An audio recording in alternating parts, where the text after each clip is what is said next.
देखिए, linear differential equation with constant coefficient का particular integral का टाइप अगला जो भी नंबर है उसका। देखिए, वो 1/fd of e to power ax होता तो क्या लिखते हैं, वो सब कहानी आपको बताई जा चुकी है। अब जरा समझिएगा, आप जानते हैं कोई भी differential equation F D Y is equal to Q के फॉर्मेट में होता है। जब आप पर्टिकुलर इंटीग्रल निकालते हैं तो 1/fd ऑफ क्यू लिखते हैं, ठीक है। अब क्यू के बारे में आप जानते हैं, क्यू को जो आपने ई टू पावर ए एक्स लिखा था तब क्या हुआ था, हैं? जब आपने क्यू को साइन ए एक्स लिखा था तो क्या हुआ था, जब कॉज ए एक्स लिखा था तो क्या हुआ था, जब ये लिखा था तो वहां पर आपने डी को एफ डी किया था, और एफ डी जीरो था तब क्या था, जीरो नहीं था तब क्या था, याद आया। यहाँ भी वही था, एफ माइनस ए स्क्वायर करेंगे जब ये एफ ए डी नहीं एफ ए, जब एफ ए स्क्वायर जीरो था तब क्या था, और F minus A square zero नहीं था तब क्या था। फिर आपने क्यू लिखा X power M into V, फिर आपने क्यू लिखा एक्स इंटू वी, ये बहुत सारे फॉर्मेट आपने पढ़े, ठीक। अब ये जो फॉर्मेट, तो ये भी फॉर्मेट ही है, ठीक है, लेकिन थोड़ा सा टेक्निकल है, थोड़ा समझने की कोशिश करिएगा, ठीक है। कहते हैं कि अगर यहाँ पहला केस ये है कि अगर मान लिया एफ डी आपका जो है ना वो केवल डी है, केवल डी है, प्रूफ नहीं करने जा रहे हैं यहाँ पर, तो यानी कि क्या मैं कह सकता हूं कि particular integral 1/d of Q हो जाएगा।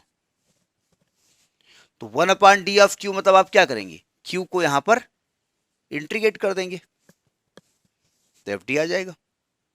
ये पहला मेथड हो गया। दूसरा तरीका, मेथड न कहो, दूसरा तरीका ये हो गया कि अगर जो एफ डी है ना वो कुल मिलाकर के इस फॉर्मेट में हो, डी माइनस एम, ऐसे किसी फॉर्मेट में हो, कोई फैक्टर की फॉर्म में, सिंगल फैक्टर की फॉर्म में हो, तो यानी कि आपको जब पर्टिकुलर इंटीग्रल निकालना होगा तो 1/d minus M of Q करना होगा, ठीक है। तो एक तो इसका तरीका होता है, मैं इसको प्रूफ करूं, प्रूफ करने हम जान ही रहे। तो इसमें क्या करते हैं हम, इसमें e to power M X बाहर लिख देते हैं, और एक q into E to power minus M X लिख देते हैं dx। ये निकलता है पर्टिकुलर इंटीग्रल, ठीक है। ये बहुत टफ चीज नहीं है, ये एक्चुअली में जो लगाने का तरीका इसका होता है, मैं हल्का सा बता देता हूं जिससे कि आपको लगे का लिख डालें। 1/d minus M of Q निकालना था ना। अच्छा, इसको जब सॉल्व करोगे तो कोई x का फंक्शन ही तो आएगा, तो हमने उस फंक्शन का नाम दे दिया v। क्या दे दिया, v दे दिया। तो यानी कि अगर क्रॉस मल्टीप्लाई करें तो dv minus M V is equal to Q हो जाएगा। d का मतलब डिफ्रेंसिएशन, तो क्या इसको मैं dv by D X minus M V is equal to Q ले सकते हैं। m यहाँ पर x का फंक्शन हो सकता है, कांस्टेंट नहीं है, x का फंक्शन हो सकता है। m यहाँ पर जो लिखा हुआ है वो कोई रियल नंबर हो सकता है, m is any real number, कुछ भी हो सकता है, ठीक है। ये देख के कुछ पहचान में आ रहा है आपको, नहीं आ रहा। इसको देख के किसी की याद आ रही है, अरे किसी की मतलब मौसी और मामा और नाना की नहीं, और किसी की याद आ रही है।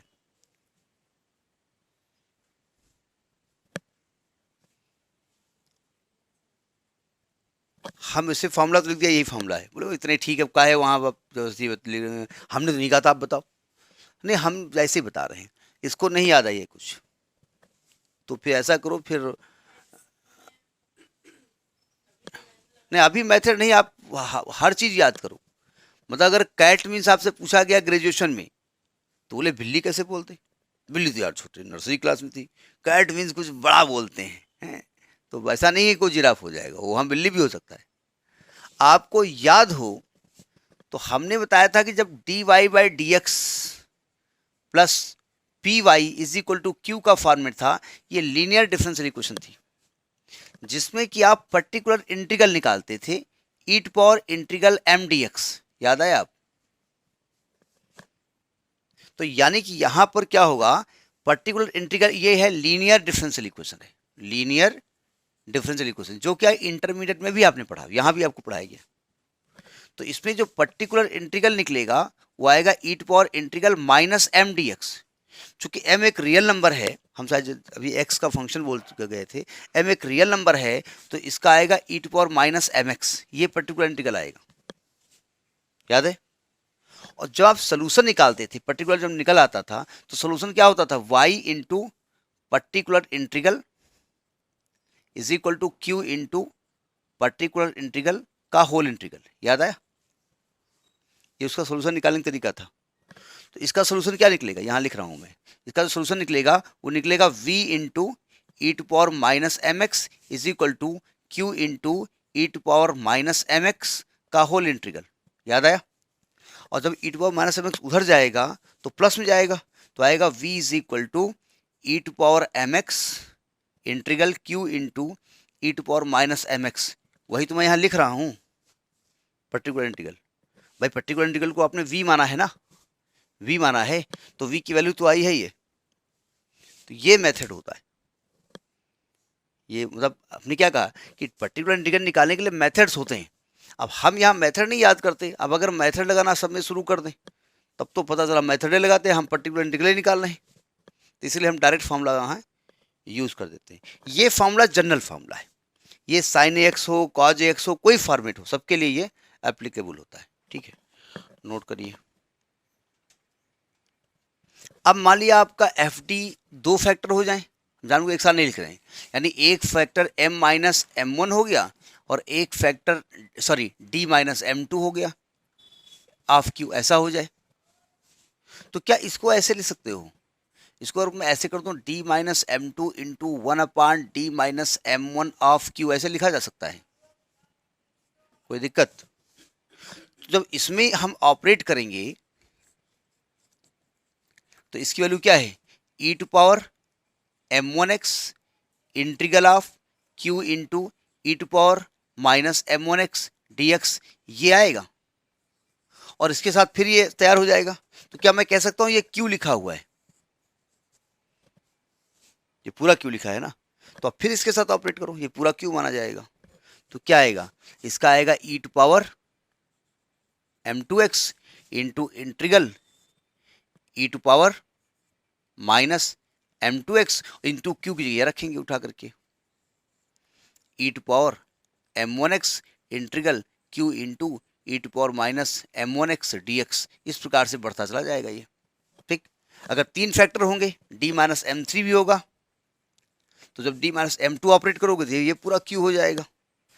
क्यू को मतलब ये सॉल्व होगा ना, कुछ वैल्यू आएगी ना, तभी तो आगे बढ़ोगे आप। ठीक है, तो ये तरीका होता है जनरल तरीका कि क्यू कुछ भी हो सकता है, आपका टेन होगा, सेक होगा, कॉसेक होगा, जो भी होगा सब में ये ऑपरेट हो जाएगा। ठीक है, नोट करिए इसको।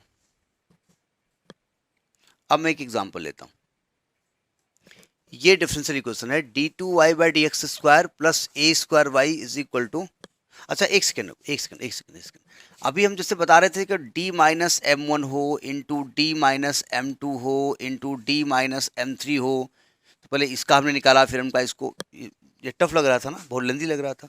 तो आप चाहो तो इसके पार्शियल फ्रैक्शन कर सकते हो।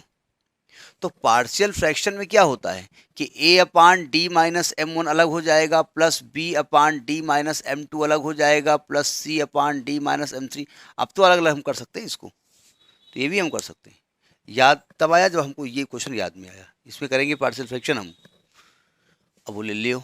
अब पार्शियल फ्रैक्शन सोचो, बड़ा मुश्किल है, अब मुश्किल है तो है, यानी इसको लिखा जा सकता है D square plus A square Y is equal to sec A x. अब देखो यहां पर सेक हो, टेन हो, कुछ भी हो चलेगा, कुछ भी हो, जो आपने पीछे मेथड्स लगाए हैं ना कि कॉस ए एक्स के लिए कुछ लगाया, सेक ए उसके लिए अलग लगाया, ई टू पावर ए एक्स के लिए अलग किया, वो यहाँ रख दो तब भी आ जाएगा। पहले तो for complementary function for C F क्या करेंगे आप, D square plus A square Y बराबर जीरो करेंगे। अब जरा आपको देते हैं 2 मिनट का समय, इसको निकालो। अब हमने इसको जीरो किया तो आप क्या करेंगे, आप यहाँ पर ऑक्सिलरी इक्वेशन बनाएंगे। क्या बनेगा, M square plus A square बराबर जीरो। एम की वैल्यू क्या आएगी, प्लस माइनस ए आई आएगी, यानी जीरो प्लस माइनस ए आई। अब अगर ऐसा आया है तो सी एफ क्या निकलेगा, सी एफ निकालो। सी एफ क्या निकलेगा, C one E to power zero X cos A X plus C two, ये एंगल में होता है इसके, याद है ना, यानी क्या आएगा C1 cos AX plus C2। एक और बताया गया था इसमें कि C1 e to power AX cos AX plus C2 sin AX, याद है? खैर वो हम नहीं करने जा रहे हैं। अब हम पर्टिकुलर इंटीग्रल निकालने जा रहे हैं, पर्टिकुलर इंटीग्रल। अब चूंकि हमने जितने मेथड बताया अभी तक 4-5, उसमें से ये sec AX तो अलग हट के आ गया। अब आप कहेंगे sec AX को 1 cos AX कर दो, तो 1 cos AX का थोड़ी हमने बताया है आपको।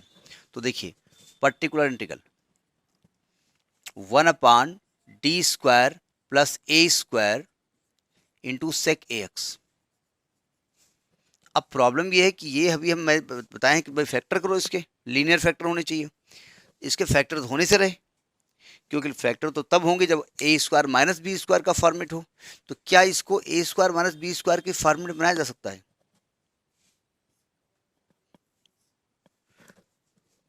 नहीं बनाया जा सकता ना। अगर मैं इसको i² a² लिख दूं चलेगा? अगर इनडायरेक्टली देखो तो यही लिखा हुआ है। तो इस तरीके वाले क्वेश्चन ज्यादातर यही ऐसे ही क्वेश्चन आएंगे, ज्यादातर ये ऐसे ही आएगा। वो आपसे जान भी लेंगे आप मेथड कैसे लगा रहे हो, बहुत बहुत टफ नहीं आएगा। तो क्या मैं इसको d plus I A into D minus आई ए लिख सकता हूँ, सेक ए एक्स, चलेगा? अब प्रॉब्लम यह है कि दो फैक्टर्स आ गए। हमने कहा था पहले एक फैक्टर को ऑपरेट करो, जो भी रिजल्ट निकले फिर दूसरे फैक्टर को ऑपरेट करो, तो टफ पड़ने की संभावना है। तो हम इसको अलग अलग करना चाहते हैं। अलग अलग करने के लिए इसकी पार्शियल फ्रैक्शन करनी पड़ेंगे। मालूम है कि हम डायरेक्ट किताब से लिख दें, बोले आप लिख दो, हम मकान नहीं मालूम तो लिख दे, लिख दें। देखो ध्यान से मैं बता देता हूँ, आप इसको फेयर भी कर सकते हैं, रफ भी कर सकते हैं। D plus I A, D minus I A है, इसको A upon D plus I A लिखेंगे, plus B upon linear and non repeated factor का पार्शियल फ्रैक्शन का मेथड, जिसको हिंदी में आंशिक भिन्नय कहा जाता है। नहीं मैं बस बोल इस रहा हूँ क्योंकि क्या वीडियो बन रहा है इसलिए बोल रहा हूँ, वरना हम कहे तुमको हिंदी बताएंगे। बोले हिंदी आई डोंट लाइक भी, why I like Hindi in English is my, कौन सी टंग है ये, गुलामी टंग? नेशनल का गुलामी टंग है, हर जगह जाके राज किए उन्होंने, सबको सिखाए। और ये कहा जब अंग्रेजी बोलने में मतलब होता है कि इम्पोर्टेंस, हाँ ठीक है। जैसे एक था ना कि जैसे एक आदमी को तीन तीन अंग्रेजी वर्ड याद थे, यस नो थैंक यू, जिससे बोला यस नो थैंक यू, उसको ये नहीं मालूम था इसका मतलब क्या होता है, अंग्रेजी आती थी। तो यहाँ ट्रेन से सफ़र कर रहा होगा, कोई आदमी का कोई सामान खो गया होगा, उसने कहा होगा आपने देखा, बोले यस, बोले तो फिर दे दो, बोले नो, बोले हाँ देखा भी हो, दोगे भी नहीं, तो घसीट कंटा मारा। उसने सोचा कि अब दो तो बोल ही चुके हैं, एक और बचा है, मार खाया तो क्या हुआ, बोल तो देते ही हैं, बोले थैंक यू। तो वही अंग्रेजी की बात है, नहीं ऐसा सबके साथ नहीं है लेकिन ज़्यादातर केसेस में है। तो क्या करेंगे, D plus I A into D minus आई ए के साथ क्या आएगा, डी माइनस आई ए, प्लस बी के साथ क्या आएगा, डी प्लस आई ए। याद आया? ये कैंसिल हो गया, इधर 1 बचा, इधर क्या आएगा, ए डी माइनस आई ए, यहाँ आएगा plus B D plus I ए। अब ए बी निकालने के दो तरीके, या तो हम यहाँ पर कोफिशिएंट इक्वेट करें, ठीक है। दूसरा तरीका ये था कि एक बार एक फैक्टर को जीरो करो, एक बार एक फैक्टर को जीरो करो। देखो ध्यान से, अगर d माइनस आई ए को जीरो करते हो तो d का मान आई ए हो जाएगा। अगर d को आई ए करेंगे तो ये भाई साहब तो जीरो हो चुके हैं। इधर देखिए, तो इधर 1 बराबर b इंटू 2 आई ए आएगा, यानी b को क्या लिखा जा सकता है, 1/2 आई ए। बी का मान निकल आया। और एक बार क्या करो, d प्लस आई ए को जीरो कर दो, यानी d का मान क्या कर दो, माइनस आई ए। तो यहां जब रखोगे तो 1 इज इक्वल टू ए के साथ आएगा माइनस का 2 आई ए, और ये जीरो हो जाएगा, तो ए की वैल्यू क्या आ गई, -1/2 आई ए। अब ए बी को रख करके ये रखेंगे तो इसको लिखा जा सकता है, देखो ए माइनस में आ रहा है ना, तो माइनस का 1/2 आई ए, और डी के नीचे कौन है, डी प्लस आई ए, और प्लस 1/2 आई ए, इसके नीचे है डी माइनस आई ए, और इंटू सेक ए एक्स। अब थोड़ा आइए तो बाहर निकालोगे तो बाहर निकलो, आइए बाहर कर रहा हूँ, इनको ब्रैकेट के बाहर कर दो। ये पार्शियल फ्रैक्शन है, वैसे तो नियमता ये फेयर वर्क है, क्योंकि फेयर तो करना ही पड़ेगा आपको, ठीक है। या तो आप इतने इंटेलिजेंट हो कि देखते ही आप बड़े बड़े फैक्टर्स मन में ही कर लेते हैं, तो आंसर भी मन में ही दोगे।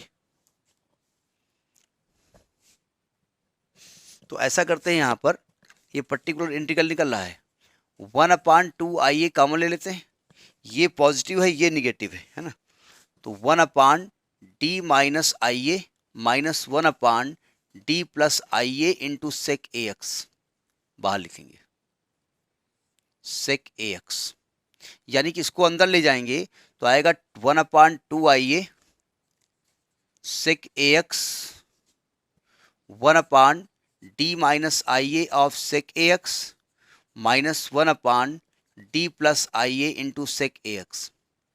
देखो ऐसा करते हैं, हम कोई एक सॉल्व करने जा रहे हैं, एक को सॉल्व कर लेंगे और बाद में आई को माइनस आई कर देंगे तो दूसरा अपने आप आंसर निकल आएगा, ठीक है।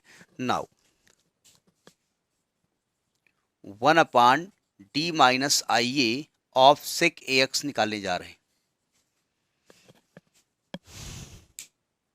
क्या तरीका भी हमने बताया, d माइनस एम, एम ये है ना, तो हमने क्या बताया कि बाहर क्या लिख दोगे, ई टू पावर, याद करिए अभी हम बता रहे थे E to power M x. अगर d माइनस एम फैक्टर था तो e to power M X बाहर लिखा था ना आपने, ले अरे देख लो ना कापी में जब नहीं याद आ रहा है, यानी E to power I A X बाहर कर देंगे और इंटीग्रल के अंदर आएगा ई to power minus I A X into sec A X D X, यही तो आएगा। अब मैं अगर कह दूं ठीक है इसका इंटीग्रल निकालो तो कहेंगे आप पे निकाल दो, बड़ा टफ लग रहा है, हम आपको 1 मिनट का समय देते हैं, इसका इंटीग्रल निकालो। अगर आपने इसमें प्रोडक्ट लगा दिया ना तो इसका चाहे इंटीग्रल करो चाहे डिफरेंशियल करो कभी खत्म होने वाला नहीं है। और सेक ए एक्स जैसे अगर इंटीग्रेट हो जाएगा तो सेक एक्स टेन एक्स, अगर डिफरेंशिएट कर दिया तो सेक एक्स टेन एक्स आएगा, बढ़ जाएगा। और अगर आपने इंटीग्रेट कर दिया तो लॉग में आ जाएगा, जिससे कभी इंटीग्रल नहीं होता है। हाँ नहीं, हमने कहा नहीं हो सकता ना, यानी वो मेथड तो कुछ टेक्निकल लग रहा है, ठीक है। तो कर ये सकते हैं कि इधर हम लगा रहे हैं क्वेश्चन, इसको देख सकते हैं और क्या कर सकते हैं। ये क्या निकल रहा है, यहाँ लिख रहे हैं 1/d माइनस आई ए, क्या लिख रहा हूँ भाई, तो राइटिंग इतनी गंदी है क्या बताएं। 1/d minus I A of sec A x लिख के चल रहे हैं इज इक्वल टू, सावधान देखो E to power I A X लिखा रहने दो, मैं क्या E to power minus I A X को cos A x minus I sine A x लिख सकता हूं, कोई दिक्कत, अभी हम बता चुके हैं e to power i x को, ई टू पावर आई एक्स को, और उसके साथ इनटू में है सेक ए एक्स, और इसको इंटीग्रेट करेंगे हम, लिख सकता हूं ना। अब देखो ध्यान से, E to power I A X integrate आप, जब ये सेक ए एक्स आएगा कॉस के साथ तो कॉस का रेसिप्रोकल है, तो इसकी वैल्यू हो जाएगी 1 और माइनस आई। जब ये आएगा आपका साइन के साथ तो साइन इंटू सेक, सेक 1/cos कर सकते हो, तो साइन अपॉन कॉस टेन हो जाएगा, तो माइनस आई टेन ए एक्स, ये इसको लिखा जा सकता है। अब इसको इंटीग्रेट करेंगे,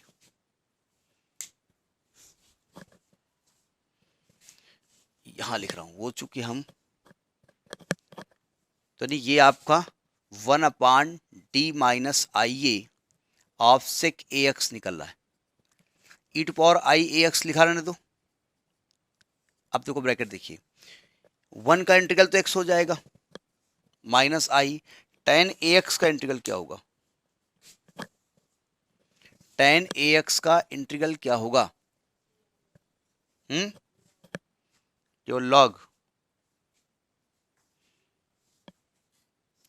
टेन एक्स का इंटीग्रल, एक तो लॉग सेक एक्स होता है, एक माइनस लॉग कॉज एक्स होता है, तो यहाँ पर माइनस लॉग कॉज एक्स हम लिखने जा रहे हैं, तो यहाँ प्लस हो जाएगा और अपान ए आएगा और लॉग कॉज ए एक्स आ जाएगा। तो ये वैल्यू आई है डी माइनस आई ए सेक ए एक्स की value, e to power I A x bracket में 1 plus x plus i upon a log cos A x, ठीक है। अच्छा, अगला है जो आपका डी प्लस आई है, तो हम आई की जगह माइनस आई करते हैं, काम चलेगा। Putting minus I, putting minus I in the place of I, तो ये आपका हो जाएगा डी प्लस आई है, हो जाएगा। ऑफ सेक ए एक्स, यहां आएगा ई to power minus I A x, यहां आ जाएगा x minus i upon a log cos A x, हो गया डायरेक्ट।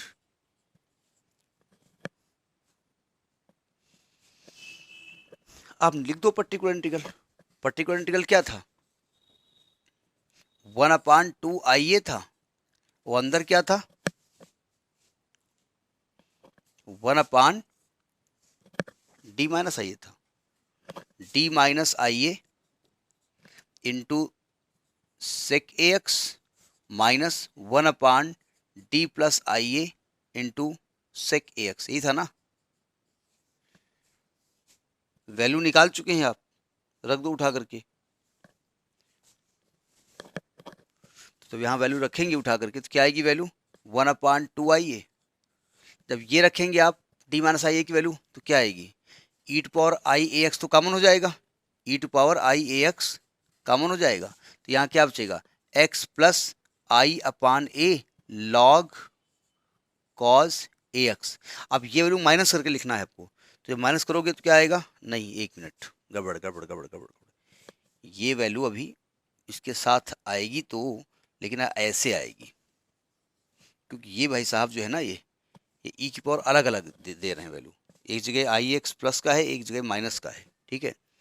और प्लस माइनस 1/2 आई ए, ये कॉमन ले लिया हमने, तो यहाँ आएगा ई to power minus I A x, आएगा x minus i upon a log cos a x, ये वैल्यू आएगी। और ये यहाँ ब्रैकेट बंद करेंगे हम, यहाँ नहीं बंद होगा अभी, ठीक है, नोट करिए।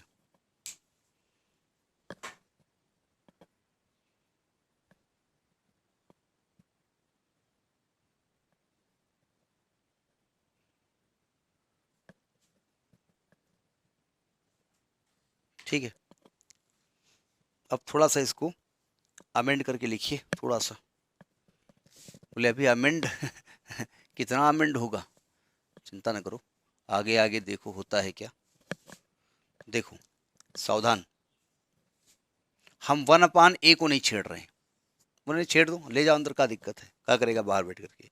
ये 1/2 आई दिख रहा है, जब प्लस, ध्यान से देखिएगा, जब आप इसको खोलेंगे तो आएगा x e to power i x, यहाँ आएगा माइनस का x e to power minus i x, हम एक्स कॉमन ले लेंगे तो आएगा ई to power I A x minus e to power minus I A x by 2i, ये लिख दिया, ठीक।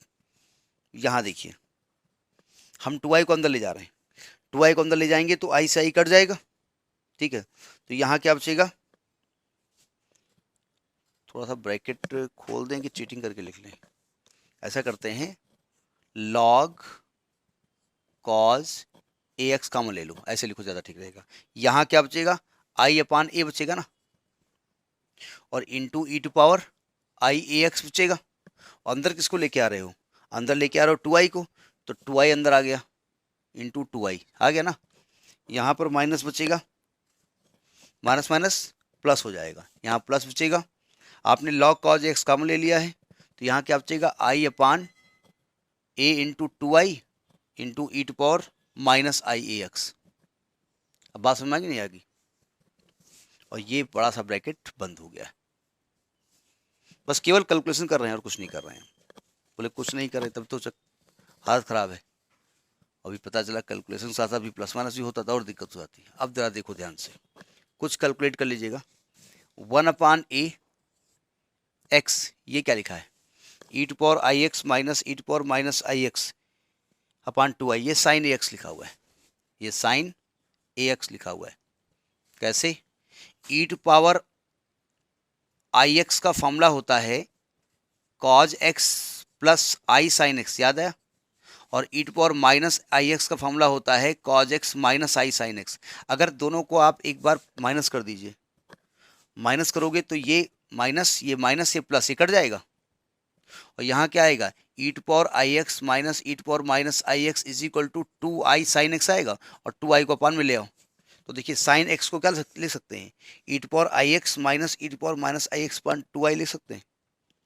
तो एक्स गया यहाँ पर एक्स आ गया, ठीक है, प्लस ये देखिए यहाँ से आई कट गया,